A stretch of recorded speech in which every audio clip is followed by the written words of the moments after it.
Hello అండి, welcome back to my channel. Ammakutti CK vlogs. Video చూసే ముందు మన ఛానల్ని ఎవరైనా సబ్స్క్రైబ్ చేసుకోవాలంటే సబ్స్క్రైబ్ చేసుకోండి. అందరికీ ముందుగా వినాయక చవితి శుభాకాంక్షలు. వినాయక చవితి కదా, విఘ్నాలు తొలగించి ఆ విఘ్నేశ్వరుడికి మంచిగా మనం ఇంట్లోనే పూజ చేసుకోవాలి ఫస్ట్. అందుకే నేనైతే ఎవ్రీ ఇయర్ తప్పకుండా మా ఇంట్లో ఉన్న ఈ చిన్ని విగ్రహానికి నేను పూజ చేస్తాను. ఇది వచ్చేసి మా మ్యారేజ్ అయిన కొత్తలోనే నేను ఇది వచ్చేసి బిర్లా మందిర్ దగ్గర తీసుకున్నాను అనమాట. అప్పటి నుంచి ఈ విఘ్నేశ్వరుడికి పూజ చేస్తూనే ఉన్నాను. మా ఇంట్లో వచ్చేసి ఎక్కువ మంది లేరు, జస్ట్ 4 మెంబర్స్ ఉన్నాం. మిగిలిన వాళ్ళందరూ ఊరికి వెళ్ళారు, మా హస్బెండ్ వచ్చేసి ఆఫీస్కి వెళ్ళారు. సో అందుకని ఎక్కువ మంది లేరు కాబట్టి ఎక్కువ హడావిడిగా ఎక్కువ ఐటమ్స్ లేకుండా జస్ట్ సింపుల్ ఐటమ్స్ చేసి నేనైతే ఉదయాన్నే చాలా సింపుల్గా పూజ అనేది ఫినిష్ చేశాను. పూజ ఫినిష్ చేసిన తర్వాత మేము ఊరికి వెళ్ళాలి కాబట్టి త్వరగా రెడీ అవ్వాలి కాబట్టి మార్నింగే పూజ మొత్తం కంప్లీట్ చేశాను.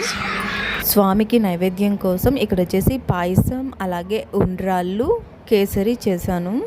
ఇవి స్వామికి నైవేద్యంగా పెట్టి తర్వాత స్వామికి టెంకాయ కొట్టేసి త్వరగా పూజ కంప్లీట్ చేశాను. ఇదే అనమాట మా బుల్లి బొజ్జ గణపతయ్య. 5 years నుంచి నేను ఈ విగ్రహానికి పూజ చేస్తున్నాను. సపరేట్గా విగ్రహం అంటూ మేమేం తెచ్చి పెట్టుకోము, బట్ నెక్స్ట్ ఇయర్ తెచ్చి పెట్టుకోవాలని అనుకుంటున్నాము.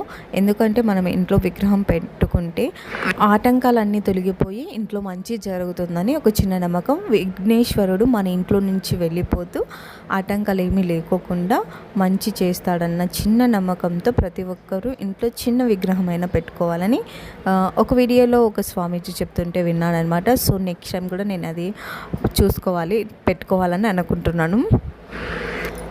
అమ్మ స్వామి దగ్గర బుక్స్ పెడితే చదువు బాగా వస్తుంది అని ఎవరో అన్నారని మా హద్వి తన బుక్స్ తెచ్చి ఇక్కడ పెట్టిద్ది స్వామి దగ్గర. ఆల్మోస్ట్ 10:30 కల్లా మేము రెడీ అయ్యేసి ఊరికి బయలుదేరాము. 3 hours జర్నీ పడుతుంది కాబట్టి కొంచెం ఊరికి వెళ్ళేసరికి 1-2 అలా అవుతుంది. కాబట్టి కొంచెం త్వరగానే బయలుదేరాం అనుకుంటున్నాను. ఎందుకంటే పిల్లల్ని రెడీ చేసుకొని బయలుదేరాలంటే కొంచెం టైం పడుతుంది కదా. సో అందుకే మొత్తం పూజ కంప్లీట్ చేసుకొని మేము రెడీ అయ్యేసరికి 10:30 అయిపోయింది. ఆ తర్వాత మేమందరం ఊరికి అనేది బయలుదేరాము. ఇద్దరు పిల్లల్ని చూసుకుంటూ మనం ఇంట్లో మేనేజ్ చేయాలంటే చాలా టఫ్ ఉంటుంది. ఇలాంటి జర్నీ విషయాలలో ఇంకా టఫ్గా ఉంటుంది. ఒక్క చోట కూర్చోరు, ఎంత అల్లరి చేస్తారంటే ఇద్దరిని కంట్రోల్ చేయడం మన వల్ల అస్సలు కాదు. లాస్ట్ ఫైనల్గా ఇద్దరు అలసిపోయి పడుకున్నారు. అప్పుడు నేను కూడా కొద్దిసేపు నిద్రపోయాను అనమాట. ఆల్మోస్ట్ మేము ఊరికి వెళ్ళేసరికి 2 అలా అయింది. ఇంకా మా ఊరిలో స్వామికి అయితే పూజ స్టార్ట్ చేయలేదు. మేము వెళ్ళిన తర్వాత పూజ స్టార్ట్ చేశారు. ఎందుకు వెళ్ళడమే మేము ఇంటికి కూడా వెళ్ళకోకుండా ఇక్కడే స్వామి దగ్గరే దిగేసి ఇక్కడే పూజకు జాయిన్ అయ్యామన్నమాట. ఆల్రెడీ చెప్పాను కదా నేను ఇంట్లో పూజ చేసుకున్నానని. ఇంట్లో పూజ చేసుకున్న తర్వాత బయట దేవుణ్ణి పెట్టారనమాట మా వీధిలో. అక్కడ పూజ కంప్లీట్ అయిపోయిన తర్వాత ఊరికి వెళ్దాంలే అనుకొని ప్లాన్ చేసుకున్నాను. కానీ ఏమంటే అక్కడ పూజ చాలా లేట్ అవుతుంది అనేసరికి మేము త్వరగానే బయలుదేరాము. అక్కడ పూజ మిస్ అయింది అనుకున్నాను, కానీ ఇక్కడ నేను వచ్చేసరికి ఇంకా పూజ స్టార్ట్ చేయలేదు. నేను వెళ్ళిన తర్వాత పూజ స్టార్ట్ చేశారనమాట. సో హ్యాపీగా అనిపించింది అనమాట.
అవును, ఇట్లా బొమ్మ రాదు.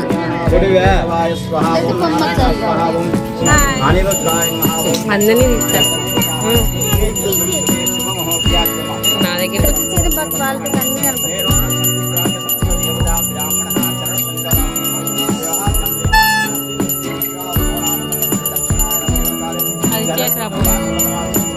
అది పెడితే మళ్ళీ రాదు.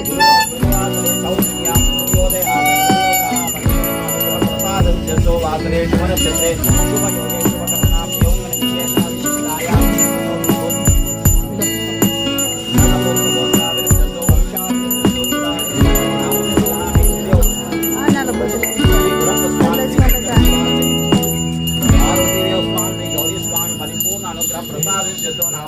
తప్పు ఒప్పుడున్నా కూడా క్షమించి కరుణించి కటాక్షించి కాపాడి రక్షించే మార్గం ఇదని మీకు చేయబట్టుకోండి.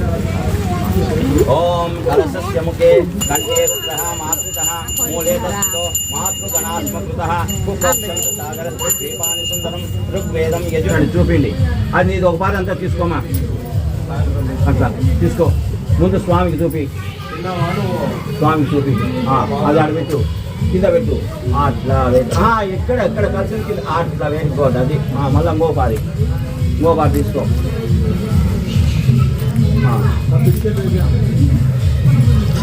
అన్ని చూపించేసి కలిసిన దగ్గర పెట్టాలి. అక్షంతో నిషాన్నితం శరం శతం దేవదేవ రక్ష రక్షోదనాథోచ్చలాహ ఓం శ్రీ అఖండమండలాకారం వ్యాస్తో వేణ సంచారం తద్భుతం దర్శనం యోగం తస్మై శ్రీ గురవే నమః. ఓం శ్రీ విద్యాగణం స్వామి విఘ్నేశ్వర స్వామి. అట్లా వేసుకోవద్దు. నువ్వు తీసుకొని అయినా నువ్వు తీసుకొని అట్లే పెట్టు.